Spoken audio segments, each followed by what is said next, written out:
WAG9 আর এটা হচ্ছে টাটা থেকে ধানবাদ স্বর্ণরেখা এক্সপ্রেস।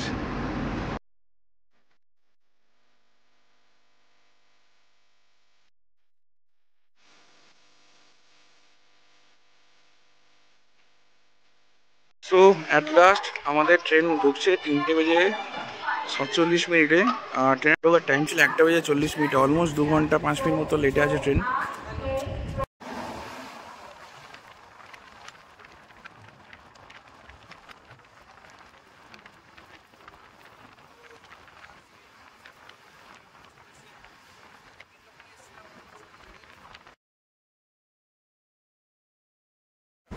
আজকের ব্লগে তোমাদের দেখাবো জামশেদপুর থেকে হাওড়া 22862 ইস্পাত এক্সপ্রেসের জার্নি এবং এই ট্রেনের একটা ছোট্ট রিভিউ তোমাদের সামনে তুলে ধরবো। হচ্ছে টাটানগর স্টেশনের বাইরেটা কিছুটা, এখন বাজে 12:25 আর আমার ট্রেন হচ্ছে 1:10 2289 মোস্ট প্রবাবলি।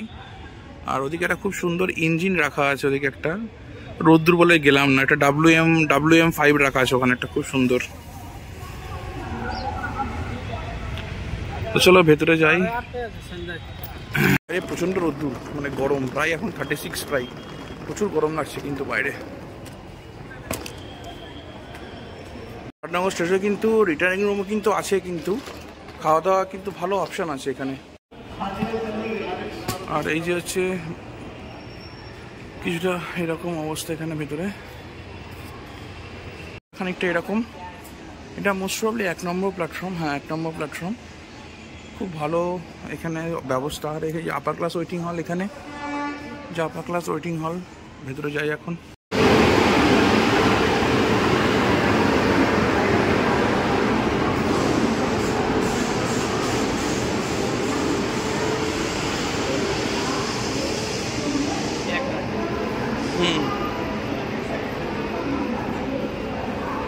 এখানে কিন্তু খুব সুন্দর বসার জায়গা এখানে করা আছে। 1 নম্বর প্ল্যাটফর্মে ঢোকার পরে এখানে দেখবে আপার ক্লাস ওয়েটিং হল আছে, 15 টাকা প্রতি ঘন্টা দিয়ে পিআর নাম্বার দিয়ে কিন্তু আপনারা এখানে বসতে পারেন। খুব সুন্দর করে চেয়ার করা আছে, এসি আছে সব কটা, খুব ভালো। এখানে কিন্তু টিভি চলছে, ওয়াইফাই কানেকশন আছে, সব কিছু খুব ভালো কিন্তু জায়গাটা। আর এখানে যদি খাওয়ার জায়গা কিন্তু দুটো আছে, পাশে একটা কৃষ্ণা ভোজনালয় আছে, একটা আইএসআরএস ক্যান্টিন আছে, দুটো জায়গায় কিন্তু খাওয়া যেতে পারে কিন্তু এখানে। বাট খাওয়া দাওয়া কিন্তু এই মানে পাতা দেওয়ার মতো নয় কিন্তু, মোটামুটি একটা আছে। আর এখানে একটা আছে AC lounge with family cabin, এটা একটা আছে কিন্তু এখানে। আর আমাদের ট্রেন দিয়েছে হচ্ছে 4 নম্বর প্ল্যাটফর্মে। আর এখান থেকে টুকটুক করতে করতে যায়, এটা হচ্ছে 1 নম্বর প্ল্যাটফর্ম। আমার বাজে 3:07 আর ট্রেনের টাইম ছিল 1:40 ঢোকার। আর ট্রেন এখন ঢুকছে হচ্ছে 3:24, অলমোস্ট 1 ঘন্টা 40 মিনিটের উপরে লেট প্রায়। আর একটা আছে এখানে, তা ওয়েটিং লাউঞ্জ বলেই দেয়, এটা আর একটা আছে এখানে, waiting lounge. So at last আমাদের ট্রেন ঢুকছে 3:47 আর ট্রেনের ঢোকার টাইম ছিল 1:40, অলমোস্ট 2 ঘন্টা 5 মিনিট মতো লেটে আছে ট্রেন। আর হাওড়ায় কটার সময় ঢোকে সেটা দেখা যাক। লেট তো ঢুকবেই, অলরেডি 2 ঘন্টা, মানে হাওড়াতে 2 ঘন্টা ঢুকবে লেটে। 6:54 টাইম ছিল হাওড়াতে, 6:24 টাইম ছিল হাওড়াতে। হয়তো 8:30, 8:24 ঢুকতে পারে শিডিউল যদি রাইট টাইমে থাকে। এবার দেখা যাক হাওড়াতে কটার সময় ঢোকে, বা লেট করে কিনে ইন বিটুইন এখান থেকে টাটানগর থেকে হাওড়া যাওয়ার মধ্যে না মেকআপ করতে পারে। সঙ্গে থেকে তোমরা কোন ট্রেন ঢুকে বলেছিল 4 নম্বরে ঢুকবে, ঢুকছে 5 নম্বরে কিন্তু। WAG9 আর এটা হচ্ছে টাটা থেকে ধানবাদ স্বর্ণরেখা এক্সপ্রেস। এগুলোকে WAG9 দিয়ে কেন নিয়ে যাচ্ছে কে জানে, গুডস লোক দিয়ে প্যাসেঞ্জার ট্রেন টানছে।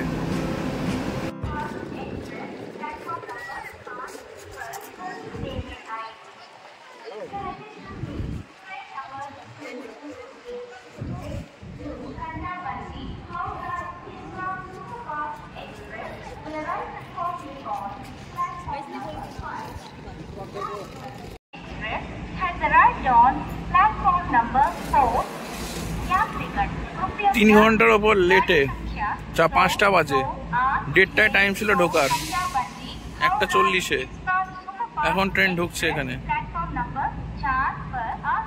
ধূপধুনো দিয়ে পুজো করতে হবে, এসো বাবা, ফালতু একদম পুরো।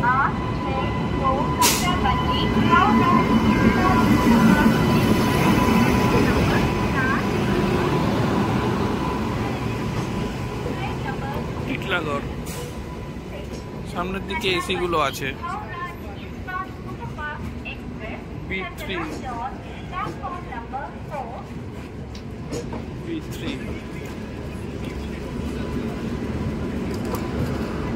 B2 B1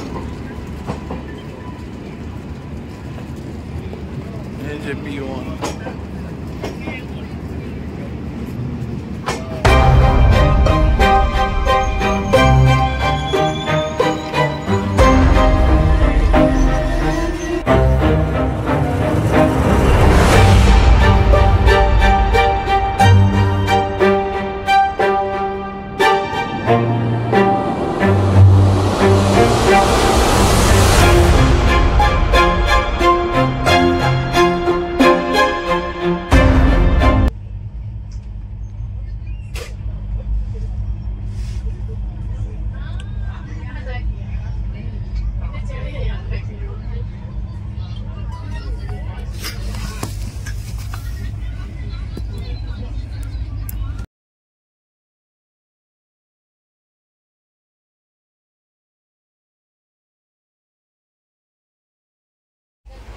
এই ট্রেনে এসি 3টা যেরকম আছে, এসি চেয়ার কারও আছে, জেনারেল ক্লাসও আছে, কিন্তু ব্যাপারটা যে ট্রেনটা কিন্তু ফাঁকায় যায় ম্যাক্সিমাম এসি 3টারে লোকজন সব।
ওদিক থেকে একটা ট্রেন ঢুকছে, আর এই যে সাঁতরাগাছি কোচইয়ার্ড ঢুকলো, কোচইয়ার্ড সাঁতরাগাছি কোচিং ইয়ার্ড ঢুকছে। এখান থেকে সমস্ত ট্রেনের শটিং, এই যে প্ল্যাটফর্মগুলো দেখছো এখানে সমস্ত ট্রেন রাখা থাকে, এখানে ট্রেনের ওয়াশিং সব কিছু এখান থেকে হয়। হাওড়াতে নেমে আর সেরকমভাবে ব্লগ করতে পারেনি, কারণ ইস্পাত এক্সপ্রেস এত লেট করে ঢুকেছিল, তাই বাধ্য হয়ে আমাকে লাস্ট মোকামা প্যাসেঞ্জার ধরতে হয়েছিল 13029। তাই সেই ব্লগ আর করতে পারিনি হাওড়াতে পৌঁছে। তো এখন মোকামাতে বসে আছি, সেই মোকামা ট্রেন এখন সারাপুরি ঢুকছে।